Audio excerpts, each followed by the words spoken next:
This isn't a podcast on labeling product marketing. This is a podcast for product marketing managers who feel misunderstood internally. Because building slide decks and writing copy is not all that we do. So are today's product marketers actually marketers? Hey everyone, welcome to our next episode of We're Not Marketers. Myself, Zach, going around the table. Eric Holland up here, the one and only Franken marketer. Gab Bugeaud, sales deck intern. And we've got an exciting guest with us today. We got Collin Mayjack. And Collin, you've been on our feed lately. When I say feed, i.e. LinkedIn. Hey, I just want to pass the mic over to you. Give us a quick intro. Like, what should the world know about Collin Mayjack? Yeah, my name's Collin Mayjack. I'm the founding PMM at a company called Dataro. We use machine learning to provide donor predictions for nonprofits. So you can have smarter targeting on your campaigns. As far as like my history, I stumbled into product marketing by accident. My whole background is in like the church nonprofit space. And so if you rewound to 4 or 5 years ago and said, you're going to become this thing called a product marketer, I'd be like, what's a product marketer? And then you're going to be working in tech and working in B2B tech. I would ask, what's B2B? And then tell you that's not actually going to happen. So that's like my context. I probably come at this with a different lens and some I've been learning as I've been building. Hey, Collin, I'm interested in breaking that up a little bit more for you, not just for myself, but everyone else listening. What type of roles did you have over the last 4 or 5 years that actually got you into product marketing? Wait, Eric, we're not going to ask the proverbial question? Not yet. I need to know. We've already breached the topic of the background that I need to know. Okay. I need to know right now. I'm ready for it when it comes. But yeah, so my role was what was called the director of community. And so my job was to create a lot of content that would help facilitate group discussion and help build a pipeline for people to get connected to other people who are in the church in their neighborhood and then serve nonprofits in the city. So if you live in Northeast Portland, gather together 10 of you who live in the same neighborhood, you have dinner every single week, and you partner with Refugee Care Collective or another nonprofit in the city. And I feel like there I learned to write, and I learned how to think clearly, and I learned how to provide like a very clear path for someone. Like someone shows up, what's this whole thing about? For me to say, let me hold your hand and tell you along the way how to get there. But yeah, I pivoted out of that a couple years back, and no one knows what to do with someone with that experience. And I was lucky enough, someone took a chance on me as a project manager on a marketing team. So I ended up got to break out of that into a digital marketing team, working on a digital product for essentially financial wellness. And I was thrown into the deep end. Like I knew nothing. I remember just hearing so many damn acronyms, like so many acronyms. And you don't know how many there are unless you have the perspective of someone who's broken into it for the first time. But project management helped me get the full funnel of marketing. So I got to see like, all right, here's way up here from like a revenue standpoint where our leaders are thinking. Here's where a product manager is thinking about where the product's going to go. Here's how this marketing squad is thinking about how they're going to take that message out to the market. And it's going to go through copywriters and designers and copy editors and then eventually make its way out there. And it just gave me this really broad exposure to the function. And then I broke into a product marketing role that at a company that specifically built an audience engagement platform for churches.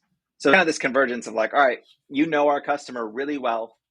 You've learned a foundation of marketing, and we'll take a chance on you again. So a long string of people taking chances on me. And it sounds like they've all turned into winning bets. So that's really awesome, man. I'm going to pass it off to Gab to bestow this question upon Collin. But before we do, some like fun fact, this is the second guest we've had with a master's in theological studies. So I'm not sure what that says about the future of product marketing, but I'm going to pass over to Gab to get Collin's insight on our next question. We have work to do on our ICP guys with that. We'll need to review. I'm so intrigued. I'm going to have to meet this person. You can tell me after. I want to know who it was. Thanks again for being here, but let's get to brass task. Are product marketers actually marketers, and why? when I saw you guys come out with this angle on We're Not Marketers, I respected the bravery because you guys stepped right into a LinkedIn firestorm around this debate about whether product marketers are marketers. Yeah, exactly. And I think you've probably taken some heat because of it. At the risk of giving a boring answer, yes and no. If by marketer, you mean a product marketer should be measured by how many MQLs they drive, how many impressions that we're getting, whether we get this open rate on an email or whatever it may be. If you're applying all the traditional metrics of a classic digital marketer or even a demand gen marketer, and you put that onto a product marketer, you have missed what that person is capable of. And in that sense, no, we're not marketers. But in the sense that you have to have a clarity of thought, you have to have a clarity with words, and your job is using a string of marketing tactics to connect your customer to your product and then your product back to your customer and just keep those lines of communication tight. We are marketers. So I think we're measured we play by different rules. We're measured by a totally different set of measurements, in my opinion. I feel like I'm constantly having to say, hey, this is hard to measure, or I'll help with MQLs, but that's not really what I do. And I think that you're constantly painted into that corner of, we're probably most at home with marketing. I've seen product marketers report up through product and through marketing. Best case, you report up through product marketing or through strategy. And I still think, though, no matter where you get put, you're going to have a hard time explaining who you are. And you're going to have to you're like, I'm not actually just product. And I'm not actually just marketing. Like that's going to exist. So short answer, yes and no. We're not only marketers. The answer most it depends. Said in marketing, it depends. I think you broke it out very, like, how much I would align with it. Like, you've got to have skill sets to be a marketer, but man, if you just put a product marketer into the responsibility bucket of demand gen stuff, you have missed the mark on that hire, both from just a departmental view, but also the talent and the skill set that product marketer is bringing to your organization. So a quick follow-up to that is that, Collin, you mentioned this is your second founding PMM role. And one piece of context we hear when you start off as a founding PMM is that you may be coming into a space where you're going to be doing a little bit of everything beyond product marketing within the marketing purview. So I'm curious, like, when you've gone into organizations like this, what's been the perception of product marketing from your key stakeholders, and how have you educated them so far on the definition you shared with us just now? Yeah, man. I think it's so contextual based on the leaders who actually bring you in. And because I think there's a whole spectrum. I think there's some people who hire a product marketer because they've seen on LinkedIn or they've seen in someone's talk about how, like, the first logical marketing hire is a product marketer, or like the second one. And so they're like, all right, we're hiring a product marketer. Like, I don't know if you've looked at the job descriptions for product marketers on LinkedIn. Some of them are a hellscape. Yeah. Like, I saw one recently. I was like, this is a content marketer. There's nothing about this that's product marketing. It was like talking about building a podcast and running like blogs to like optimizing them for SEO. I was like, this isn't product marketing. And then there are some times where you're lucky enough to get brought on by someone who really understands product marketing. And so I feel like one of my roles, I was brought in, had a VP of marketing who was able to recognize, hey, we're small. There's a team of 3. You're going to have to do some things that are not strictly product marketing. But he was trying to block and tackle for me and say, hey, I'm going to try to protect your time to focus on product marketing. And so leadership's a big part of it. And you can't always pick that. And in a job market like that, it's not perfect. But as far as what I have done, I've tried to define product marketing as soon as I get in the role rather than let it get defined for me. And so I've picked up what I've called the PMM speaking tour, where I will put together a slide deck, because if you don't put together a slide deck, are you even a marketer? I acknowledge, hey, product marketing is new here. have you worked with a PMM before? What was that like at other companies? And a lot of times the answer is no. Occasionally the answer is yes. And then I'll say, hey, here's what product marketing is. And I'll pull from Martina Lochenko, and I pulled from Richard King from Product Marketing Alliance. And then I put in my own definition, like, this is what product marketing is. And then try to make it, hey, how does this actually matter for you? If you're in CS or if you're in sales or if you're in product, like, how do I help? And actually have the little PMA Venn diagram that I say, all right, if you're in CS, this is all the stuff you can ask me about. And if you're in marketing, here's all the stuff you can ask me about. And if you're in product, this is all the stuff you can ask me about, and so on. And even doing that and situating yourself as not in any one of those camps starts to carve out people's expectation. Like, oh, this isn't just marketing, or it isn't just a product manager. And I've never had that be received poorly. Like, people are stoked. If you come in and say, hey, I'm going to help you on all these areas, and you're essentially saying, I'm willing to help. Here is the narrow range of things that are actually helpful for you that I can actually help you on. And so that tour, I take it with the whole go-to-market team. My last company, I did CS, and we did a huddle with the CS team, sales, huddle with the CS team. And I couldn't recommend it high enough. My question is, what does that look like? I think my actions have historically cemented it afterwards. I think that initial kind of laying the foundation, and in a small team, you might just meet up with them and walk through the same thing with that one person. But if you've got a couple salespeople, your actions can start to shape the culture of how the sales team relates to you. So like, I just set up a standing meeting with our sales team, and I said, hey, I'm thinking we'll just get together every week, every other week, and I'll hear what's working in your guys' pitches, what's working as you're trying to close deals, and then where are you getting stuck? Like, where do you need enablement around a competitor? Where is a line of messaging just not resonating or creating the wrong expectation once you actually get them in the demo? And I think that those connections I do that also with product, I do that with CS, and the continual connections solidify, this is the role I have. The one you painted like in a beautiful slide deck becomes a little more real if you actually have standing meetings with these team members and you play the part you said you were going to play. I won't hesitate to take people's time on my team because I think it's valuable. And actions speak louder than words. So I think that's amazing. But just want to double down a little bit on what you said, that it really depends on the leadership. Do you think there's some leaders that product marketers actually report to that makes it easier to be successful in your role as a founding PMM? Is there a difference between reporting to a VP of sales or a chief revenue officer or a CEO or whatever? Yeah, 100%. I think it's a partnership, because ultimately that person's your boss and they have a say in how you spend your time. And I think the best way that a leader can help a product marketer thrive is helping field off requests that aren't product marketing requests. And that kind of idea of someone blocking and tackling for you and saying, oh, hey, you know what? That's important. That's great that sales brought that up. That's not actually what you should focus on right now. Typically for me, like, I'll give a recommendation and say, hey, I got this request. Here's what I'm focusing on. Like, here's the 3 things that I think are important right now. And they're maybe in a small team, it's 2 of them are really explicitly product marketing, and 1 of them is just for the business. And it's something that, like, I was building ads earlier today, like in a more demand gen sort of way of thinking. And I'll say, these are my 3 things. Does that check out to you?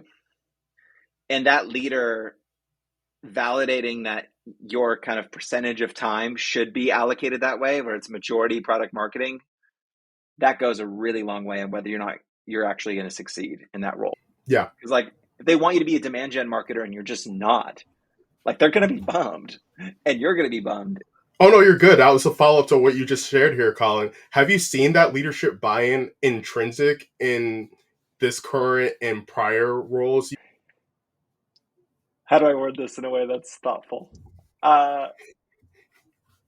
Yes and no.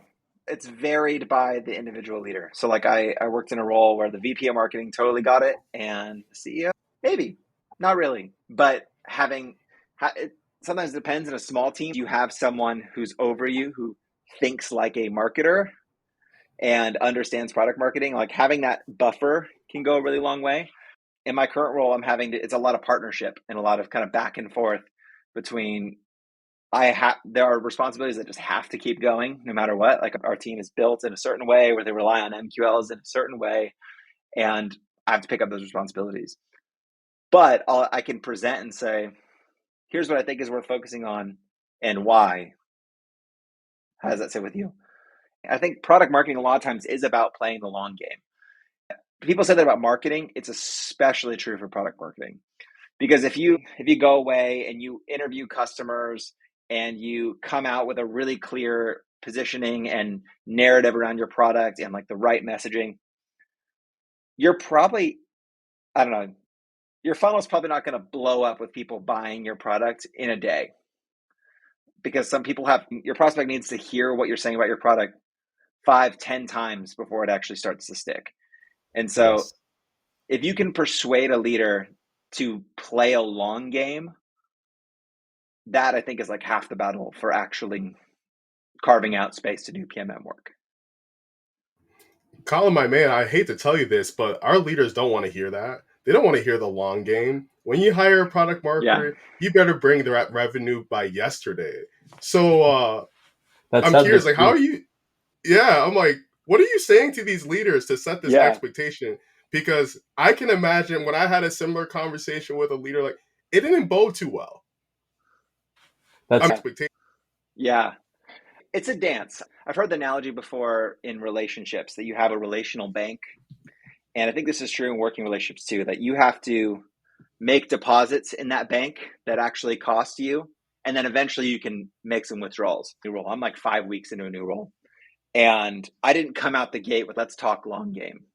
So I work at a company that serves nonprofits, and Giving Tuesday is a big freaking deal if you're in the nonprofit, specifically the fundraising space. And so we have this product that's basically a GPT-powered content assistant for fundraisers. And I had this great idea to be like, 2 weeks before Giving Tuesday, I just started my job. I said, hey, what if we relaunched this product? It's called AI Assist. What if we relaunched AI Assist alongside Giving Tuesday? And I didn't know what I was signing myself up for, but I was signing myself up for relaunching a product in 2 weeks. Like 2 weeks into a role, all the stuff they tell you about when you're onboarding of like interview 10 customers and meet with all your stakeholders and understand the customer's pain. It's like, absolutely not. I'm relaunching a product. I think though, I was talking to one of my mentors about it, and he was saying there's something important about just getting your name on the scoreboard early. And I could talk about whether that was a successful or not launch. Hint, it was not very successful launch. But I think the fact that I threw myself in and said, hey, I'm going to create something fast and I'll do something fast to try to build brand awareness fast. That urgency, then I put some money in the bank for me I just laid out like a 5-month plan for rebuilding the positioning and how we talk about one of our core product. So a lot of give and take. I think you're right. People don't want to hear it, but I think if you can live outside, I think a lot of PMMs get stuck in the ideals. There's a lot of theory about PMM out there. And they're like, no, we're this, or we focus on these kind of things. And like, they just don't budge. And I think you just have to budge, particularly if you might have that luxury if you're on a 12-person PMM team, but if you're a solo PMM, you have to budge a little bit and give something to take something. Do you think that the idea of going headfirst into the launch and not necessarily building the foundation on the first 90 days that ultimately gave you an edge to then take a step back and say, okay, so I went first into trying to take this initiative, trying to bring results. When we do the post-launch, when we look at the results, we're able to see that those things actually takes time. And we're able to just take a step back and say, okay, so let's focus on that foundational work and just have some buy-in instead of having a narrative of short-term results, because you actually show the proof that short-term doesn't always cut it. Yeah, I haven't leveraged it that way. I think if anything, a lot of like agile startup founders, a lot of your founders, they have a value for failing fast. And if anything, I think I just earned some street cred. And I could probably use that now into, hey, here's how I'm thinking about it. Like my next kind of body of work, I haven't pointed to it strictly I didn't point to time, but I did get to point to some other things. Like I had a hypothesis that product was not a product people had a lot of demand for, but even more than that, were willing to pay for. And my initial idea is like, can we give this away for free? And I think now I can probably reopen that conversation of, hey, I think as like how do we treat this as just something that we give to our audience? It was never going to be, we have a product over here that's 95% of our revenue. This was never going to be compete with that. We're talking a $20 ticket versus a $4,000 ticket. And I think I have some credibility where I can come back to like, hey, maybe we can give this away for free. Sort of like I mentioned. Who knows? It might be too soon right now, but it's something that credibility and then be able to just show how you think, which I couldn't have done if I just died on the like, it's got to be free hill, and I didn't test it and try it and it fall on its face and not get the signups we wanted. I would have no credibility to actually suggest an idea that pushes our team out of their comfort zone. You mind if I be a skeptic for you for a moment? Sure. So hit me. I agree with you. After hearing that story, if I was on that team, I'd immediately be like, heck yeah, this guy Collin, he's a real deal. I can count on this. Yeah. Right? But here's where my skepticism comes in. I've actually been trying to work on how I build boundaries and make sure that the relationships that I build, they come with a respect level. And what I just want to toe the line with you is, do you feel like showing that level of enthusiasm and willingness to get something done could perhaps hinder you in the future? Let's just say a slide deck comes up on a Wednesday and it needs done on Friday. It's a total risk. That's totally a risk. I think, though, you have to pick your poison in terms of what sort of relational problem you could create. So let's take it from the other end and say, I shut it down and said, hey, this is an unrealistic expectation. I can't deliver that in that amount of time. It's not strategic. PMM is strategic. Say like I drew a hard boundary. What I would have going for me is, yeah, I'm probably not going to get asked to do that kind of stuff again. I also might not get asked to do stuff again. Just period. I do this with sales teams too. And there's a lot of talk in product marketing about like when a salesperson comes to you and says, I need this battle card, you should ask, what problem are you trying to solve? And that's cute and well-meaning. I love that in theory. But in reality, if you're new, just make the damn battle card. And then you can check back in on it and say, hey, how'd that go? And if it flops just like you thought it would, you don't do the little victory dance. Next time you say, hey, last time I saw this didn't really work. Can I ask why? Can I ask what you're trying to solve? I might have a different idea. Just, I don't know, it's the same philosophy with content. You guys are giving away this content for free. That idea of giving someone something, but you give enough to sow some goodwill, and yeah, they might take advantage of you or try to take advantage of you. That's I think it's still erring on the side of giving rather than guarding, to me feels like the win every time. It sounds a lot like the rule of reciprocity you're speaking on. Yeah, I've been thinking about that lately. Like of all people, my mom actually called me the other day and she's, you're giving away all your secrets on LinkedIn. Why would you do that? And I was like, Mama Mayjack's like, on LinkedIn too? She only is on there to like creep through my stuff. She like, I'll get a flurry of likes. It's like, you have 40 notifications, and it's my mom. Like she's probably like, my mom doesn't even know what LinkedIn is. I'm like, hey, I've shared this on LinkedIn, and I'm like, it's not Facebook. So now we know how you got 130 connections in one day. Your mom was just forwarding them to all our coworkers. That's it. Yeah, my mom is gassing me up. Yeah, my mom's gassing me up on LinkedIn. But yeah, she had this concern of like, because I specifically talked about like how to get hired. And she's like, what if these people compete against you? And I don't know, I've experienced this with guys like you and like Jason Oakley and Tamara Gaminsky and Annie McCotter-Bignall, like those people, and Julian Savage, like they've all just given me stuff. And I've been so grateful. And so I feel like I try to do the same thing like across, and it's not, I don't think it hurt them. And I'm thinking giving things away on LinkedIn or to my team. Yes, there's a risk. Like, of course I take a risk, but it feels worth it. It pays off. Like I'm 100% convinced it actually pays off up to a point, because by giving stuff for free, you're just having a better credibility as a professional. It depends on what you're sharing, but it's definitely putting you on the map versus being a lurker that doesn't share anything and keep everything from yourself. Yeah. Collin, I appreciate you jumping in there because I have a very similar personality to you.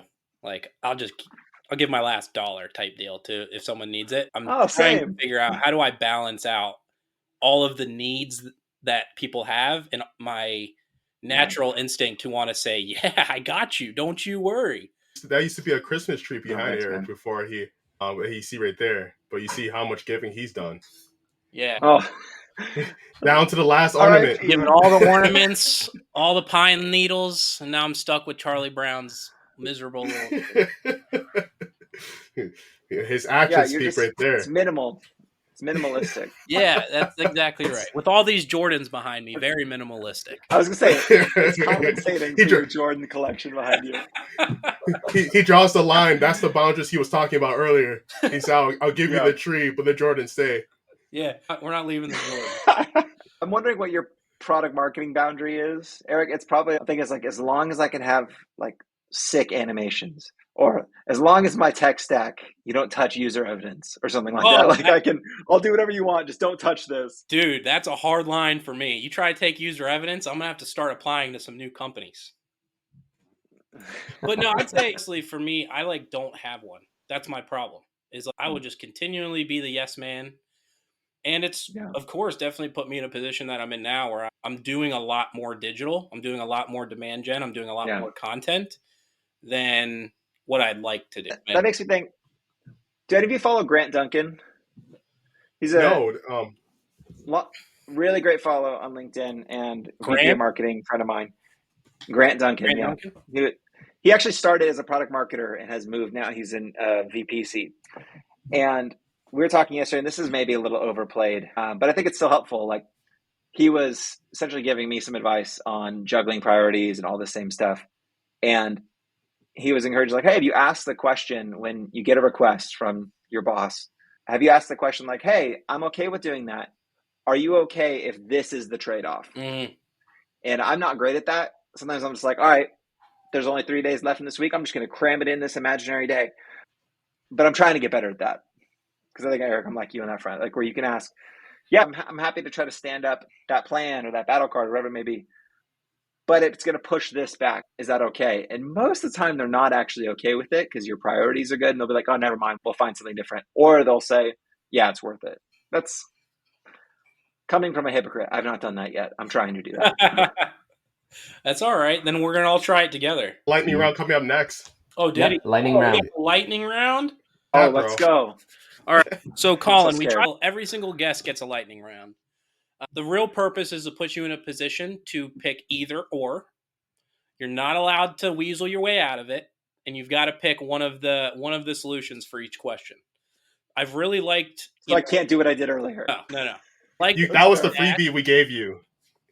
I would say out of all of the guests we've had so far, you are going to get the most quirky set of questions that I could have come up with. So, okay, I'm in. We're ready. Are you ready to go? Either or lightning round. I have butterflies. I'm ready. All right, Collin. Would you rather have a permanently squeaky voice or a laugh that sounds like a donkey? Laugh that sounds like a donkey. Ooh. I already have a squeaky voice though. All right. So, next question. Pizza with ketchup as the only topping or ice cream with pickle juice as the only topping? Ice cream with pickle juice. All right, we're learning about Collin Mayjack. Well, here's why. Like, I'm thinking, I'm wondering if there's a way, like, if the acid and the salt can balance out the sweetness of the ice cream. So I'm like thinking, like, is there a way to pair that together? You're going Chef Ramsay. All right, if you were a superhero and you had the ability to fly only at a maximum altitude of 2 feet, or the power to turn invisible when no one's looking? Fly at 2 feet, no doubt. It's like a hoverboard. But I'm a marketer. I want to be seen. Isn't that... All right. Only listen to one song on repeat for the rest of your life. You've got the option of Baby Shark or the Mariah Carey Christmas jingle, All I Want for Christmas. Mariah Carey Christmas jingle. That was hard, but yeah. Carey Christmas jingle. At least I don't care what you say. That song is tired, but she can sing. That's true. And I already have I've been through the toddler phase. Like, I've got a 4-year-old, and like we had Baby Shark, and that's a deep, deep pit. You don't want that. I've tasted that.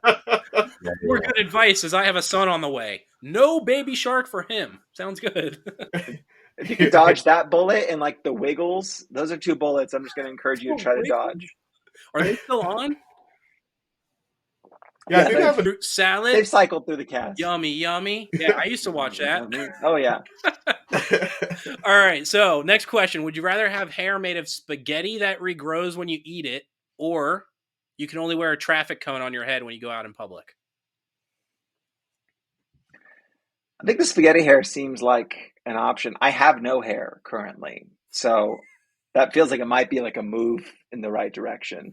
But the cone could be a fit. I'm going to do spaghetti hair, though. Spaghetti hair, yeah. I would go there, too. Mainly just because of the nutritional aspect. Who needs to stop at McDonald's anymore? Yeah, the cash. You go to the barber, and then you have a meal prep for the week. You good. Well, how fast does it grow? Like, are we talking like, is there a stage of spaghetti stubble like what I have right now? Or is it like... normal hair growth. Yeah, we'll do normal hair growth. Nothing. That could be tough. I'll take it, but it's tough. You're like, just give me some hair, I guess. What? As long as it grows, it works for me, right? All right, let's think about time traveling. Would you rather go back into the past or go into the future? And keep in mind, you don't have a way to get back to the present. Past. Hey, all right, history buff, huh? That's not even history. I think there's just, I don't know. Maybe this means I'm tortured, but I was like, there's just opportunity. There's things I'd want to do differently. And so if I could, I don't know. Maybe it's not that. Maybe it's like you're talking eras. But in my mind, I'm thinking like, can I go back to 18 and think about my life differently? Okay. Why? Deep. I like that. We got it. Yeah, we did got a deep guest today, guys. And I'm gonna hit him with the deepest question of them all.